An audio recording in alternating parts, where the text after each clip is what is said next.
दर्शकवृन्द नमस्कार। दक्षिण कोरियामा हाल भइरहेको बनडरेलो इतिहासकै सबैभन्दा ठूलो मानिएको छ र यस घटनामा 26 जनाको मृत्यु भएको छ भने करिबन 36,810 हेक्टर जमिन जलिसकेको छ।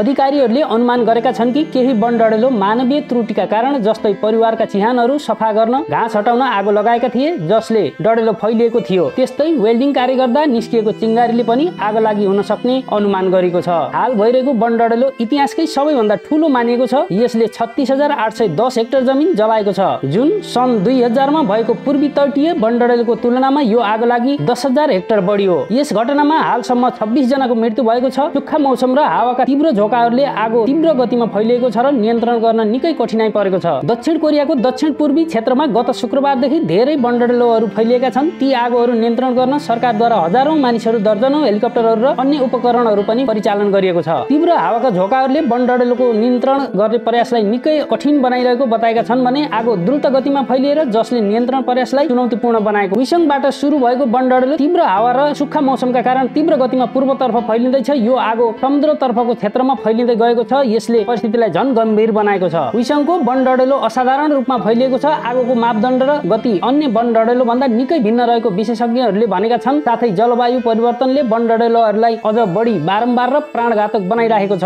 मानवीय गतिविधिका कारण भएको जलवायु परिवर्तनले उच्च तापक्रम सिर्जना गरेको छ। यसले मौसमी सुक्खा अवस्थालाई झन गम्भीर बनाएको छ। परिणामस्वरूप सुक्खा भूदृश्यहरू आगोका लागि खतरा बनेका छन्। जलवायु परिवर्तनले बनडरेलोको जोखिमलाई बढाउँदै गएको त आगोलागीले देखाएको छ। दक्षिण कोरियाको बनडरेलोले अहिलेसम्म 26 जनाको ज्यान लिएको छ। ती मृत्यु हुनेहरूमा एकजना पाइलट पनि छन् जसको हेलिकप्टर आगो नियन्त्रण गर्ने प्रयास गर्दा दुर्घटनाग्रस्त भयो। साथै तीव्र हावाले फैलाएको आगोका कारण 4 जना अग्नि नियन्त्रक र अन्य कामदारहरू आगोमा फसेर जलेका छन्। यस डडेलोले 37,000 भन्दा धेरै मानिसहरूलाई आफ्नो घर छोड्न बाध्य पारेको छ र 325 भन्दा धेरै घर र अन्य भवनहरू जलेर नष्ट गरिसकेको छ। आगोलागीमा मृत्यु भएका सर्वसाधारणहरूको विस्तृत विवरण भने अहिलेसम्म सार्वजनिक भएका छैनन्, तर मृतकहरू मध्ये अधिकांश मानिसहरू 60 र 70 वर्ष उमेर समूहका छन्। यस आगोलागीबाट 30 जना घाइते भएका छन् जसमा 8 जना गम्भीर अवस्थामा छन्। साथै 37,180 भन्दा बढी मानिसहरू आफ्नो घर छोड्न बाध्य भएका छन्। दक्षिण कोरियाको दक्षिण पूर्वी क्षेत्रमा बनडरेलोले 36,010 हेक्टर करिबन 88,980 एकड जमिन जलाइसकेको छ। यो संख्या दक्षिण कोरियाको इतिहासमै सबैभन्दा ठूलो डडेलोको मापन हो। विशेषज्ञहरूले यसलाई सबैभन्दा खराब डडेलोको घटना भनेर उल्लेख गरेका छन्। बनडरेलोबाट सबैभन्दा धेरै प्रभावित क्षेत्रहरू आन्दोङ सहर, उइसङ र सान्जिङ र उल्सान सहर छन्। यी स्थानहरूमा आगोले ठूलो क्षति पुर्याएको छ। कोरियाली वन सेवाले आगोलागीको चेतावनीलाई उच्चतम स्तरमा बढाएको छ।